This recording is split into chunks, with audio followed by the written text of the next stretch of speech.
আমাদের শিক্ষা ব্যবস্থায় জুলাইয়ের গণ অভ্যুত্থানের গল্প আসতে হবে, আমাদের বইয়ে জুলাইয়ের গণ অভ্যুত্থানের গল্প আসতে হবে, আমাদের ছাত্রদের ক্লাসরুমে জুলাইয়ের গণ অভ্যুত্থানের গল্প আসতে হবে, আমাদের মিডিয়ায় জুলাইয়ের গণ অভ্যুত্থানের গল্প আসতে হবে। আমরা অত্যন্ত দুঃখজনকভাবে দেখেছি যে আওয়ামী লীগের এই যে ফ্যাসিবাদের বয়ান, যেটার মধ্য দিয়ে তারা তৈরি করেছে, অনেক মিডিয়া তাদের এই ফ্যাসিবাদের বয়ানকে শক্তিশালী করার জন্য কাজ করেছে। It's a shame. Public intellectualism এবং মিডিয়ার দায়িত্ব হলো সরকারকে জবাবদিহিতা করা, যাতে করে সরকার তার গণতান্ত্রিক নর্মের বাইরে না যায়। কিন্তু আমাদের দেশে আমরা দেখেছি যে তারা আওয়ামী লীগের চাইতে এক ধাপ বেশি আওয়ামী লীগ হয়েছিলেন, এবং এই লিস্টে আমাদের বিশ্ববিদ্যালয়ের শিক্ষকরাও বাদ পড়েন নাই, অনেকে, আমাদের আলেমদের অনেকেও বাদ পড়েন নাই। তো একটা জাতির শিক্ষক, আলেম, মিডিয়া, পাবলিক ইন্টেলেকচুয়াল সবাই যদি করাপ্ট হয়ে যায়, তাহলে তো সে জাতি উন্নতি হবে না। তাহলে আগামী দিনে আমরা চাই যে আমাদের সিভিল সোসাইটি, আমাদের মিডিয়া, আমাদের ইন্টেলেকচুয়াল, তারা সবাই এই জুলাইয়ের গণ অভ্যুত্থানের যেই স্পিরিট সেটিকে ধারণ করবেন। আমাদের ছাত্র রাজনীতির মডিফিকেশন দরকার। আমাদের কোনো হেজিটেশন থাকা উচিত না। বিশ্ববিদ্যালয় ক্যাম্পাস দখলদারিত্ব কইরা নিজের বীরত্ব দেখানোর জায়গা না। বীরত্ব দেখানোর জায়গা হচ্ছে আধিপত্য বিরোধী জায়গা। আধিপত্যবাদের বিপক্ষে যখন সংগ্রাম করে, সেইখানে বীরত্ব দেখাবেন ইনশাআল্লাহ। নিজের দেশের নিজের ছাত্র এই বীরত্ব দেখানো ছাত্র রাজনীতির কর্তব্য না। তাহলে জুলাইয়ের অভ্যুত্থানের মধ্য দিয়ে আজকে বিশ্ববিদ্যালয় ক্যাম্পাসে আমরা একটা পরিবেশ দেখেছি। কোনো ছাত্র নির্যাতন নিপীড়নের শিকার না, নিষ্পেষণের শিকার না। আমরা এমন কোনো গণতান্ত্রিক প্রক্রিয়া দেখতে চাই না যার মধ্য দিয়ে ছাত্রলীগের ফ্যাসিবাদী রাজনীতির আবার রিকনস্ট্রাকশন হবে। এটা আমরা বাংলাদেশে দেখতে চাই না। ছাত্র রাজনীতির পরিবর্তনের পাশাপাশি আমাদের আগামী দিনে আমাদের শিক্ষা ব্যবস্থার পরিবর্তন প্রয়োজন। আমাদের স্কুল পর্যায়ে, প্রাইমারি স্কুল এবং হাই স্কুল পর্যায়ে পাঠ্যপুস্তক, তার কর্মসূচি, পরীক্ষা পদ্ধতি নিয়ে অনেক কথা হচ্ছে। আমরা সরকারকে অনুরোধ করব, বর্তমান সরকার এবং এরপরে যে সরকার আসবে, সেখানে আমাদের একটা বড় রাজনৈতিক এজেন্ডা হওয়া উচিত যে আমাদের শিক্ষা ব্যবস্থায় পাঠ্যপুস্তকের পরিবর্তন প্রয়োজন।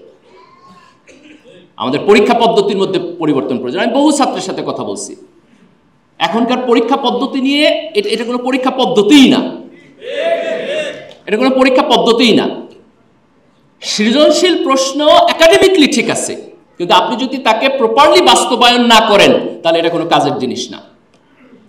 যেমন ধরেন, আপনি একাডেমিকলি লিখলেন সেকুলারিজম মানে হলো অসাম্প্রদায়িকতা, যে কোনো ধর্মের মানুষ আরেকজনের ধর্মকে হচ্ছে আপনার অফেন্ড করবে না, সেটা তো ঠিকই আছে। কিন্তু আপনি প্র্যাকটিক্যালি যেটা করেন সেটা হলো ইসলামোফোবিয়া। তাহলে আপনি যখন নাম দিচ্ছেন সৃজনশীল, টেক্সট বুক ডেফিনেশন ঠিক আছে, কিন্তু প্র্যাকটিক্যাল জায়গায় এটা না আগেরটাও হইতেছে না পরেরটাও হইতেছে। কাজে আমাদের পাঠ্যপুস্তক এবং পরীক্ষা পদ্ধতির এই পরিবর্তন প্রয়োজন। শিক্ষায় সরকারের বরাদ্দ বাড়াইতে হবে। এখন আমরা জিডিপির 2 থেকে 3% আমাদের শিক্ষায় দেওয়া হয়, কিন্তু আমরা যদি সত্যিকার অর্থে একটি উন্নত দেশের দিকে আগাইতে চাই, তাহলে আমাদের জিডিপির বরাদ্দ 5% করা উচিত।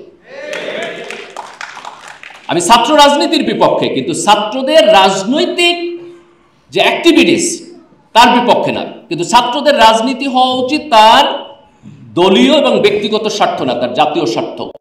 ছাত্রদের রাজনীতির প্রধানতম এজেন্ডা হওয়া উচিত যে শিক্ষায় বরাদ্দ 5% হইতে হবে। চায়না আজকে থেকে 10, 12, 15 বছর আগে তাদের জিডিপির বরাদ্দ প্রায় 2-2.5% মতো ছিল। তারা এটাকে সিস্টেমেটিক প্রায় 4.5% মধ্যে আনছে। and that dramatically worked। আমরা যদি আজকে যে জায়গায় দাঁড়িয়ে আছি সেখান থেকে আমরা সামনের দিকে যাইতে চাই, তাহলে আমাদের একটা প্রধান কর্তব্য হওয়া উচিত যে আমাদের এডুকেশন সিস্টেমে সরকারের বরাদ্দ বাড়াতে হবে, এবং এই দেশের ছাত্র সমাজের একটা প্রধানতম রাজনৈতিক কর্মসূচি হওয়া উচিত যে শিক্ষায় জিডিপির বরাদ্দ বাড়ানো।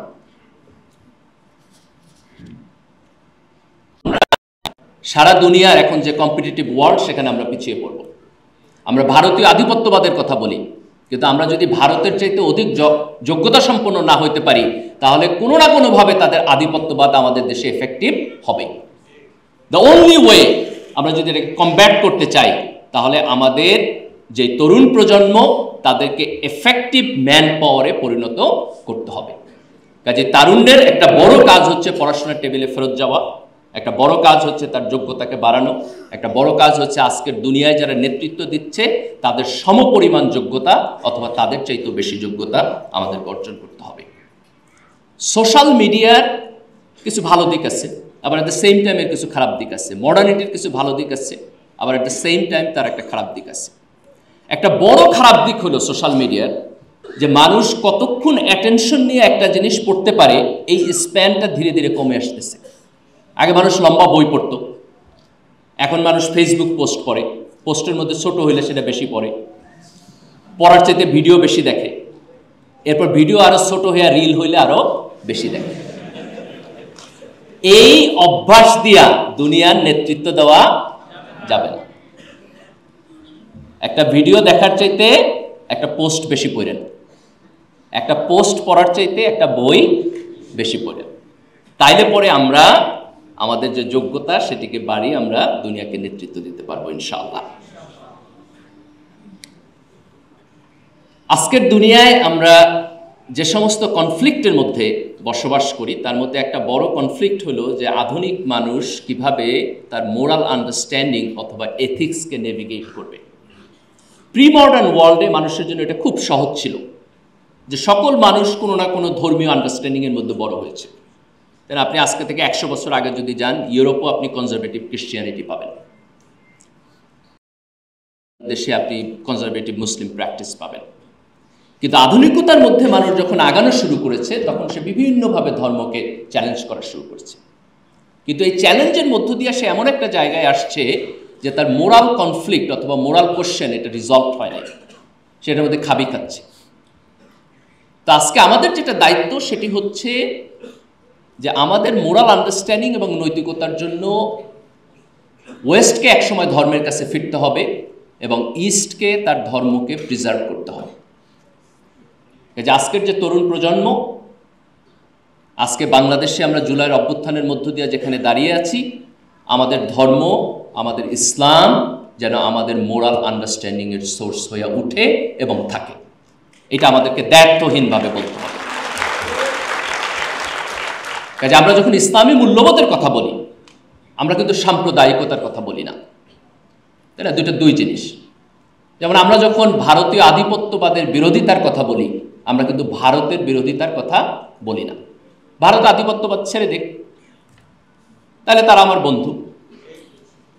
আমরা যখন আওয়ামী লীগের ফ্যাসিবাদের বিরোধিতা করি আমরা কিন্তু আওয়ামী লীগের বিরোধিতা করি না। আওয়ামী লীগ যদি বাকশাল ছেড়ে দেয়, আওয়ামী লীগ যদি হাসিনার ফ্যাসিবাদ ছেড়ে দেয়, অথবা যারা বাকশাল করছে এবং যারা ফ্যাসিবাদ করছে তাদেরকে ছেড়ে দেয়, তাহলে আওয়ামী লীগকে আমাদের রাজনৈতিক ল্যান্ডস্কেপে আমাদের ওয়েলকাম জানাইতে কোনো প্রবলেম নাই।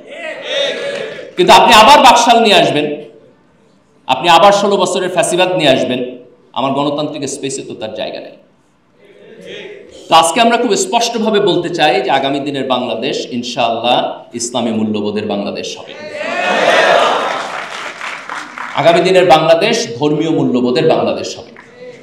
আগামী দিনের বাংলাদেশ এই দেশের তরুণ প্রজন্মের বাংলাদেশ হবে। আগামী দিনের বাংলাদেশ আমাদের জাতীয় ঐক্যের বাংলাদেশ হবে। এই বাংলাদেশে পক্ষ বিপক্ষের বিভাজনের যে ফ্যাসিস্ট রাজনীতি আমরা তাকে অতিক্রম করে এসেছি ইনশাআল্লাহ। আল্লাহ সুবহানাহু ওয়া তাআলা আমাদের তৌফিক দান করুক যাতে করে আমরা এই গণ অভ্যুত্থানের যে চেতনা, যে স্পিরিট তাকে ধারণ করতে পারি। যারা শহীদ হয়েছেন, যারা রক্ত দিয়েছেন, আমরা যেন তাদের প্রতি সুবিচার করতে পারি এবং আগামী দিনে আমরা যেন এই দেশের শিক্ষা, এই দেশের রাজনীতি, এই দেশের সংস্কৃতি সব কিছুকে আমরা বদলে দিতে পারি ইনশাআল্লাহ। আল্লাহ সুবহানাহু ওয়া তাআলা আমাদের সেই তৌফিক দান করুক। আমিন। আসসালামু আলাইকুম ওয়া রাহমাতুল্লাহি ওয়া বারাকাতুহু।